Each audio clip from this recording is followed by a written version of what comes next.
Hello students, तो कैसे हैं आप लोग। होपफुली सब अच्छे ही होंगे। पिछले लेक्चर में हम लोगों ने सब कुछ डिस्कस कर ही लिया है कि डीसी मशीन वगैरह क्या क्या होते हैं। नाउ आज हम लोग डिटेल्ड इसका फिगर के साथ देखेंगे कि इसका कंस्ट्रक्शन कैसे होता है डीसी मशीन का। तो बिना किसी देरी के आज हम लोग अपना ये लेक्चर स्टार्ट करते हैं। नाउ आज के जो मैं वीडियो ये लेक्चर बना रहा हूँ इसमें आप लोग ये सीख जाएंगे कि एटलीस्ट आप फिगर कैसे बनाते हो। ठीक है, फिगर तो अच्छे से बनाना सीख ही जाओगे। तो चलिए स्टार्ट करते हैं। सबसे पहले आपको क्या करना है, एक सर्कल तैयार करना है। ठीक है, एक गोला बनाना है, गोला बनाना है ना। आप उससे बनाइएगा, क्या बोलते हैं, पेंसिल से, ताकि इरेज करने के बाद भी, गलती होने के बाद आप इरेज कर सकें। नाउ ये मेरा रफ है, रफ फिगर रहेगा, तो माइंड मत करिएगा इसको। नाउ एक सर्कल बनाने के बाद ऊपर एक और सर्कल बनाइएगा, ऊपर एक और सर्कल बनाना है आपको। ठीक है, नाउ यहाँ पे सर्कल बनाने के बाद आप क्या करोगे, ऊपर ऐसे एक बना दोगे। जैसे जैसे मैं बनाते जा रहा हूँ वैसे वैसे आप बनाते जाइए, ताकि आप अगर ऐसे ऐसे करते जाएंगे तो आपको कोई भी प्रॉब्लम नहीं होने वाली आगे इसको बनाने की में। ठीक है, यहाँ क्या करोगे, आप एक ऐसे पाई खींचोगे और एक इधर पाई खींचोगे। जब आप इसको कंपास से करोगे ना तो काफ़ी अच्छे से बन जाएगा, बट अभी के लिए रफ के लिए हम लोग ऐसे बना रहे हैं। नाउ एक ऐसे करना है आपको, फिर ऐसे, फिर इसको ऐसे करके जोड़ देना है। ठीक है, ऐसे ऐसे हमको चारों साइड बनाने हैं। अब इधर साइड एक बना देते हैं, इधर एंड इधर।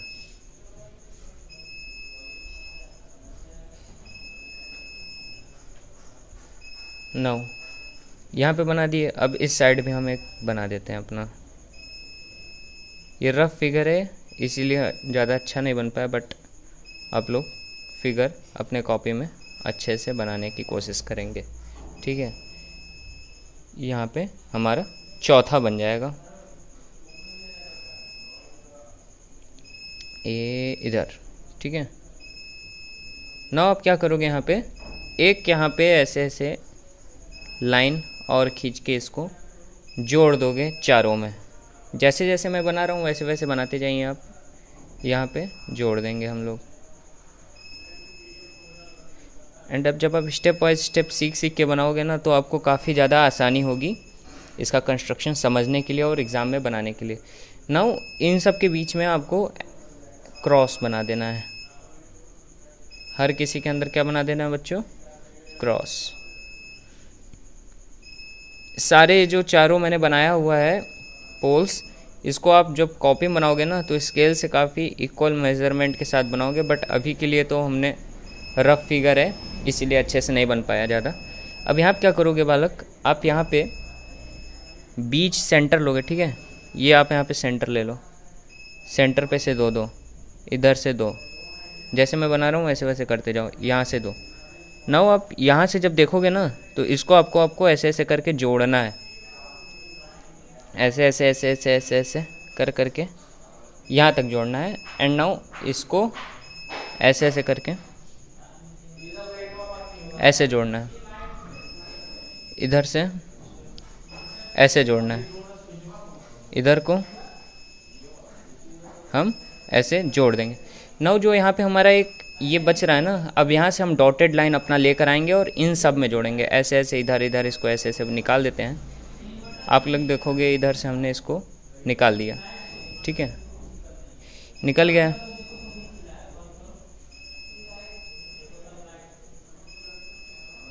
इसको निकालने के बाद आप इन सब को एक सर्कल के फॉर्म में जोड़ने की कोशिश करोगे।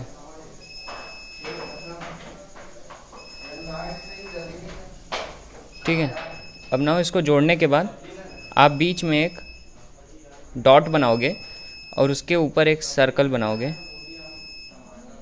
और उसके ऊपर एक और सर्कल बनाओगे। ये काफ़ी बड़े में आपको बनाना है, ये तो मैंने काफ़ी छोटा बनाया है क्योंकि पेज की साइज़ काफ़ी छोटी है इसीलिए छोटा लग रहा है, बाकी आपको बनाना बड़ा ही है।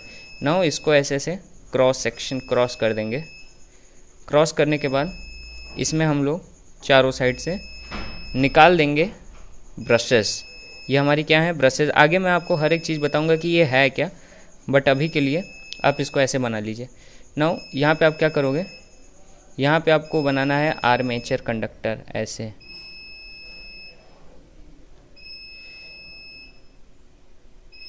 जैसे जैसे मैं बना रहा हूँ ऐसे ऐसे बना दो तो आप अच्छे से बनाना सीख जाओगे, ठीक है।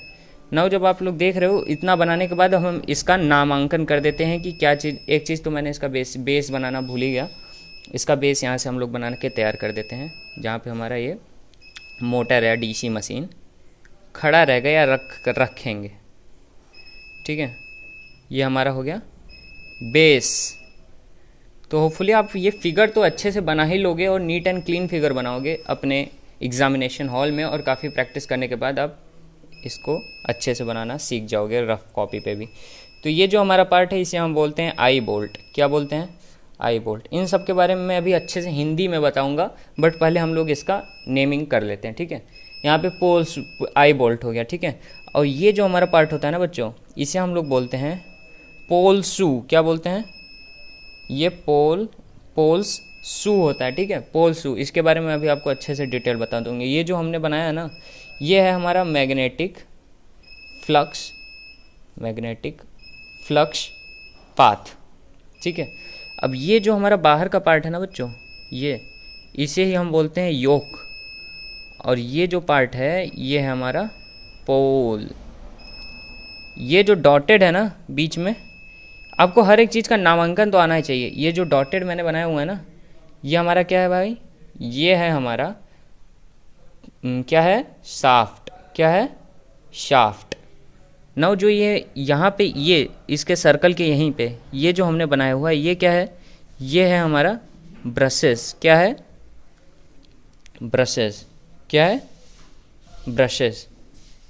नाउ अब हमारा बच क्या रहा है भाई, बच रहा है हमारा क्या, ये देखो क्रॉस। ये क्रॉस हमारा क्या है, क्रॉस हमारा है भाई फील्ड वाइंडिंग। क्या है, फील्ड वाइंडिंग।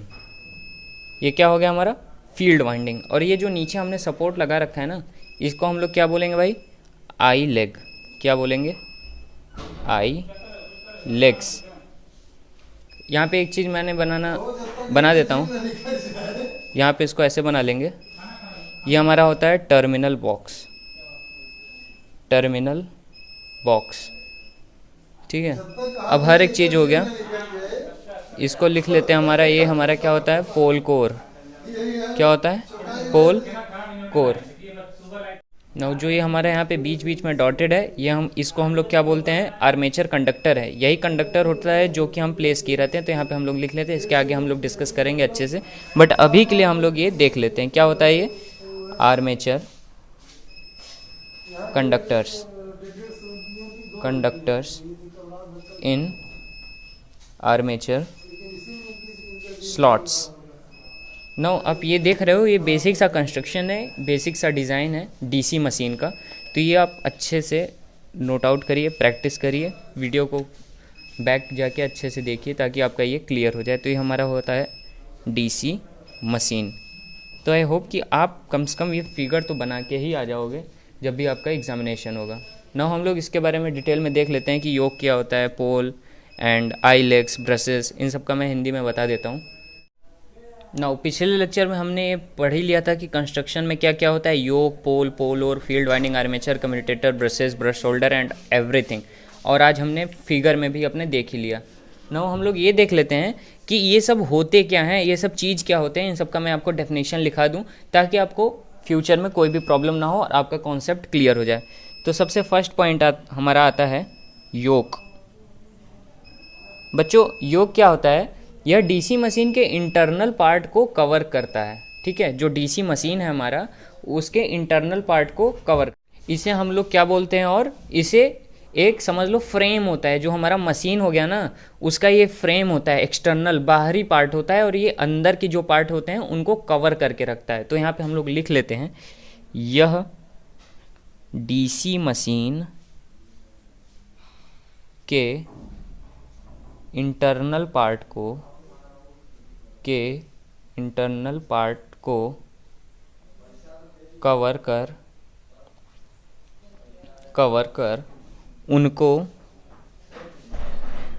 सेफ्टी प्रदान करने वाला एक्सटर्नल पार्ट है। यह डीसी मशीन के इंटरनल पार्ट को कवर कर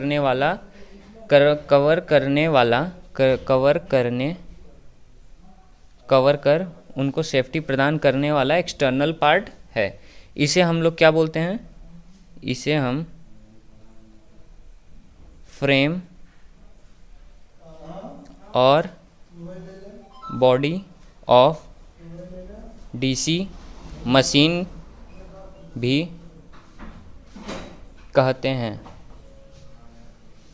नाउ आप देख सकते हो, इसे हम लोग क्या बोलते हैं? फ्रेम भी बोलते हैं और बॉडी ऑफ डीसी मशीन भी इसे बोला जाता है। Now it is made up of cast iron. ये किससे बना हुआ होता है? कास्ट आयरन से बना होता है और कास्ट स्टील से बना होता है। तो इसको हम लोग लिख लेते हैं, ये किससे बना हुआ होता है? It is made up of cast iron और कास्ट स्टील। कास्ट स्टील और कास्ट आयरन ये हमारा आयरन के ही क्या होते हैं? अलॉयज होते हैं। नाउ अब हम लोग दूसरा डिस्कस कर लेते हैं। दूसरा हमारा कौन सा टॉपिक है? दूसरा हमारा है पोल्स। पोल्स हमारा क्या होता है वो देख लेते हैं। पोल्स नाउ हम लोग देख लेते हैं पोल्स होते क्या हैं। तो डीसी मशीन के अंदर जो मैग्नेटिक फील्ड जनरेट होता है ना बच्चों, जो भी मैग्नेटिक फील्ड जनरेट होता है उसे हम बोलते हैं, वो किसके वजह से होता है? पोल्स ही के ही कारण होता है। पोल्स का कार्य ही होता है डीसी मशीन के अंदर मैग्नेटिक फील्ड जनरेट करना। तो इसको हम लोग यहाँ पे लिख लेते हैं। डीसी मशीन्स में मैग्नेटिक फील्ड जनरेट करने का कार्य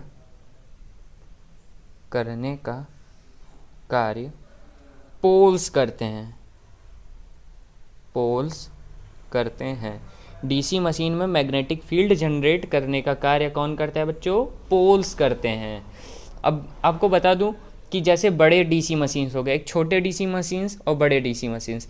तो इसमें क्या होता है कि हमारा छोटे में तो पोल से काम चल जाता है, लेकिन बड़े डीसी मशीन्स में हम लोग फील्ड पोल का यूज़ करते हैं। कौन से पोल का यूज़ करते हैं? फील्ड पोल्स का यूज़ करते हैं। तो यहाँ पे लिख लेते हैं, in big DC machines we use the field poles. और फील्ड पोल के कितने पार्ट होते हैं? 2 पार्ट। ये भी जान लो, फील्ड पोल का यूज़ करते हैं बिग डीसी मशीन्स में और फील्ड पोल के 2 पार्ट होते हैं।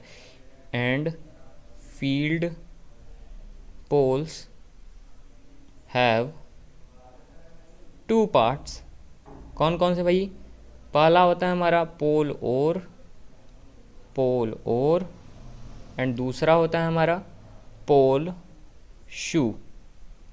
पहला हुआ पोल और, दूसरा होता है पोल शू।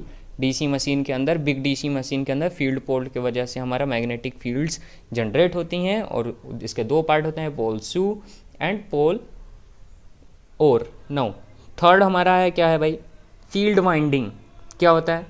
Field winding. तो हम लोग इसको डिस्कस कर लेते हैं कि फील्ड वाइंडिंग हमारी क्या होती है। तो फील्ड वाइंडिंग, नाउ जब कभी भी हम लोग किसी भी इंसुलेटेड कॉपर वायर को पोल कोर के ऊपर लिपटा देते हैं, ठीक है, किसी भी पोल कोर के ऊपर इंसुलेटेड कॉपर वायर को लिपटा देते हैं और उसके अंदर डीसी सप्लाई दे देते हैं, ठीक है, तो उसे हम बोलते हैं फील्ड वाइंडिंग। इससे सिंपल भाषा मुझे नहीं लगता कुछ हो सकता है। जब कभी भी इंसुलेटेड कॉपर वायर को पोल कोर पर लिपटा देते हैं तो और उसके अंदर डीसी सप्लाई दे देते हैं तो उसे फील्ड वाइंडिंग कहते हैं ना। हम लोग इसको लिख लेते हैं, जब इंसुलेटेड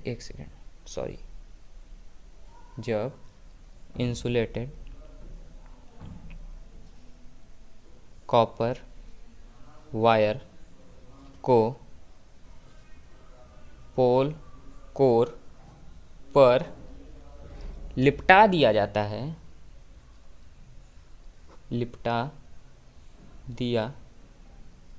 जाता है तथा डीसी सप्लाई दिया जाता है फील्ड वाइंडिंग कहलाता है। ना हमारा फील्ड वाइंडिंग कितने प्रकार के होते हैं? 2 प्रकार के होते हैं। फील्ड वाइंडिंग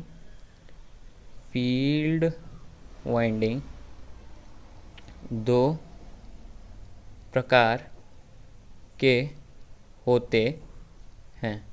वो कौन कौन से होते हैं यहाँ पे हम लोग लिख लेते हैं। ना हम लोग को दूसरे पेज पे लिखना पड़ेगा कौन कौन से होते हैं। पहला होता है हमारा, क्या होता है भाई? पहला होता है सीरीज फील्ड वाइंडिंग। क्या होता है? Series field winding. एंड दूसरा हमारा होता है शंट फील्ड वाइंडिंग। क्या होता है? Shunt field winding. नाउ ये सब तो हमारा क्लियर हो गया है, ठीक है। अब हम लोग इसमें ये देख लेते हैं कि हमारा इन दोनों के बारे में डिटेल डिस्कशन अगर आपको करनी है हम लोग आगे डिस्कस करेंगे, बट अभी के लिए इसको स्किप करते हैं, ठीक है। चौथा हमारा पॉइंट है आर्मेचर। क्या है? आर्मेचर। ये क्या होता है? ये हमारा रोटेटिंग पार्ट होता है। पहले भी हम लोग ने मैंने आपको बता दिया है कि आर्मेचर वाइंडिंग क्या होता है। ये रोटेट करता रहता है। तो ये क्या हमारा रोटेटिंग पार्ट होता है डीसी मशीन का। इसको हम लोग एक नाम और जानते हैं, उसे बोलते हैं रोटर के नाम से भी जाना जाता है। तो इसको लिख लेते हैं। It is a rotating part of DC machine. It is also known as rotor। इसे रोटर भी कहा जाता है। इसके 2 पार्ट होते हैं। It has 2 parts। इसके कितने पार्ट्स होते हैं बच्चों? 2 पार्ट्स होते हैं। पहला होता है हमारा भाई आर्मेचर कोर। पहला होता है armature core and second part होता है हमारा आर्मेचर वाइंडिंग। तो आई होप कि इतना तो आपको क्लियर हो ही गया होगा कि हमारा ये कंस्ट्रक्शन कैसे होता है, ठीक है। कंस्ट्रक्शन कैसे होता है और योक क्या होता है, पोल्स क्या होते हैं, फील्ड वाइंडिंग क्या होता है एंड आर्मेचर क्या होता है। नाउ आपको मैं आगे बता दूं। नाउ मुझे लगता है कि आज के लिए इतना बहुत है और कल हम लोग डिस्कस कर लेंगे कि कम्यूटेटर क्या होता है, ब्रशेस क्या होता है, ब्रश होल्डर क्या होता है, बियरिंग क्या होता है, आर्मेचर कोर क्या होता है, आर्मेचर वाइंडिंग क्या होता है एंड मैनी मोर थिंग्स। तो आई होप कि आपको ये सब कुछ समझ में आ गया होगा। और अगर आपको पीडीएफ चाहिए तो मेक श्योर आप नीचे कमेंट डाउन करो, ठीक है। कमेंट करो तो हम लोग उसको टेलीग्राम पे प्रोवाइड करेंगे, ठीक है। तो कल का इंतज़ार करिए। कल हम लोग इसको डिटेल में हर एक पूरा कंस्ट्रक्शन क्लियर हो जाएगा। फिर उसके बाद हम लोग पढ़ेंगे EMF equation of a motor. I hope कि आपका कंसेप्ट काफ़ी अच्छे से क्लियर हो रहा होगा और आप नोट्स भी बना रहे होंगे। अगर आप नोट्स बना रहे हो तो बहुत ही अच्छी बात है। और फिर मिलते हैं कल एक नई लेक्चर में, ठीक है। तब तक के लिए धन्यवाद।